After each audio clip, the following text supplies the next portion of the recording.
గమనించండి, మనవాళ్ళు కాబట్టి మనని ప్రేమిస్తారు అనుకుంటామే, మనవాళ్ళు మన ఎంతవరకు ప్రేమిస్తారు అంటే వాళ్ళకి మనం ఇవ్వాల్సిన ప్రాధాన్యం ఇచ్చినంత వరకే. కన్న తల్లిదండ్రులు కూడా అంతే. అదే దక్షుడి నుంచి, అమ్మవారి చరిత్ర నుంచి మనం నేర్చుకోవాలి. కన్న తల్లిదండ్రులైనా అంతే, దగ్గర వాళ్ళైనా అంతే, తమ్ముడైనా అంతే, తోడలుడైనా అంతే, ఇంకెవరి గురించి చెప్పక్కల్లా.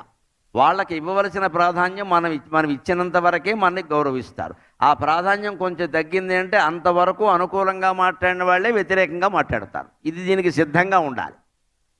వాళ్ళని మారుద్దామని చూడొద్దు. ఎందుకంటే మనస్సులో ప్రేమ అభిమానం ఉన్నంతకాలం మనకి దగ్గర వాళ్ళు ఏం చేసినా మనకేం అనిపించదు. కాలుతో ప్రత్యేకించి తన్నినా వాడు ఏదో సరసంగా తన్నాడు, చూడకుండా అసలు కాలు ఊరికే తగులుతుందో లేదో చూద్దామని ఒకసారి విసిరాడంతే నన్ను తన్నలేదు అంటాం. వాడికి మనకి మధ్యలో అనుబంధం దెబ్బతింది అంటే పొరపాటున కాలు తగిలినా సరే కాలి బొటన వేలి గోటితో మన హత్య చేయాలి.